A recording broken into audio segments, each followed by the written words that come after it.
دیکھو جیش ہے کچھ بھی نہ کرے، آج جیش نے کچھ کیا کوئی کاروائی نہیں ہوئی، لیکن مودی کی تکلیف میں کوئی کمی ہے آج؟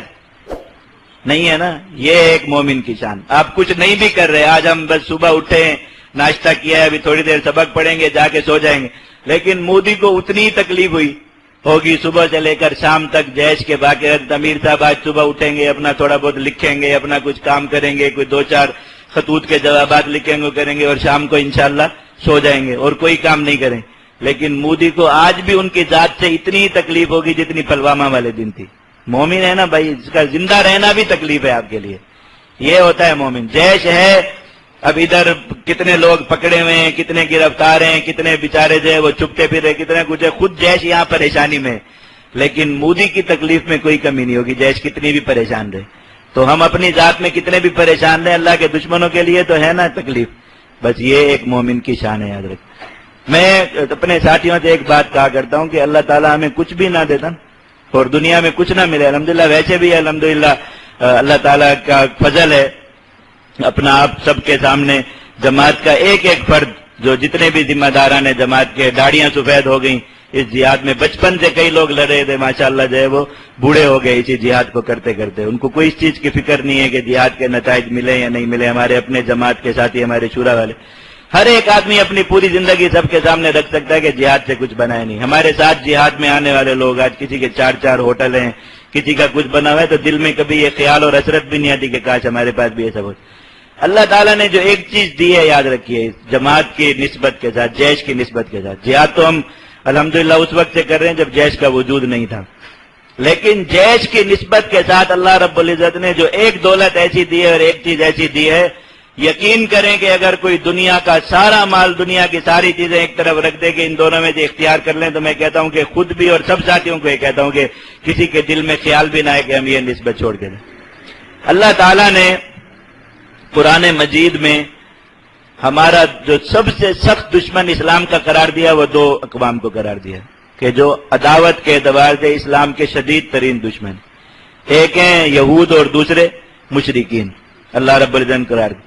اور نبی کریم صلی اللہ علیہ وسلم کا سب سے زیادہ جہاد کس کے خلاف ہے؟ مشرکین کے خلاف۔ سب سے پہلا جہاد کس کے خلاف ہے؟ مشرکین کے خلاف۔ حضور زخمی کن کے ہاتھوں ہوئے؟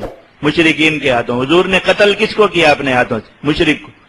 حضور نے کسی یہودی نصرانی کو اپنے ہاتھ سے قتل نہیں فرمایا، لیکن مشرک کو اپنے ہاتھ سے قتل فرمایا۔ تو مشرکین کے خلاف جہاد کو نبی کریم صلی اللہ علیہ وسلم کی سیرت کے ساتھ ایک بہت خاص تعلق ہے اور بہت گہرا تعلق ہے مشرکین کے خلاف جہاد۔ آج کے اور اس زمانے کا مشرک، دیکھو حضرت عمر رضی اللہ عنہ نے فیصلہ فرما دیا، اس زمانے کے مشرک کا اول دشمن کون تھا جس کے دنیا سے جانے کی سب سے زیادہ خوشی مشرک کو ہوتی؟ سب سے پہلا سوال کس کے بارے میں کیا؟ نبی کریم صلی اللہ علیہ وسلم کے بارے میں کہ وہ ہے یا نہیں، کہ ان کا وجود سب سے زیادہ تکلیف دے رہا ہے، اگر وہ دنیا میں نہ ہو تو ہمیں بہت خوشی ہو۔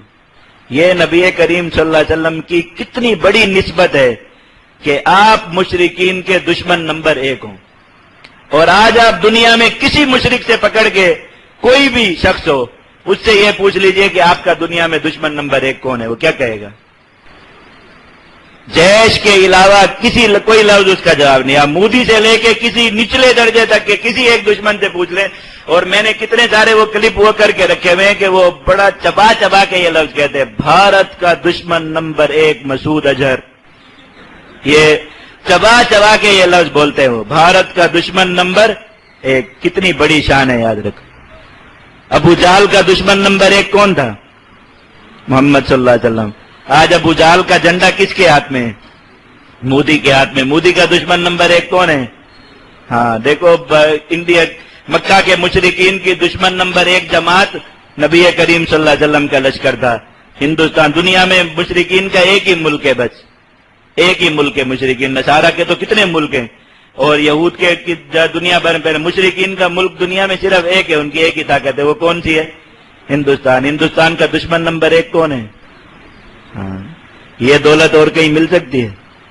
آپ کبھی یہ احساس کر کے سوئیں تو صحیح کہ ہم اللہ کے سب سے ناپسندیدہ کفار جو مشرکین ہیں، ان کے دشمن نمبر 1 دنیا میں کون ہے؟ ہمیں کچھ نہ کر سکیں، کچھ بھی نہ بگاڑ سکیں، لیکن ان کو تکلیف تو ہے کہ ہم ان کے دشمن نمبر 1 ہیں۔ یہ کتنی بڑی شان ہے بھائی. کبھی ذرا اسی بات پر تو غور کرو. اللہ رب العزت نے ہمیں اس جماعت کی برکت سے کتنی بڑی ہے دولت عطا فرمائی. یہ اعزاز ہم سے انشاءاللہ جب تک جینا ہے اسی دھن میں جینا ہے کہ یہ اعزاز کوئی نہ چھین سکے کہ ہندوستان کسی دن یہ کہے کہ آج ہندوستان کا دشمن نمبر 1 جیش نہیں ہے بلکہ دشمن نمبر 1 کی جگہ پہ کوئی دوسری چیز آ گئی. ہم اس اللہ تعالیٰ جس کو نمبر 1 بنا دے اس کی ساری زندگی کی محنت یہ ہوتی کہ میں نمبر 1 ہی رہوں. اللہ تعالیٰ نے نمبر 1 بنا دیا تو اب اس نمبر کی حفاظت کرنی. اب ساری زندگی اگر اسی میں گزر جائے تو یہ کوئی وہ نہیں ہے.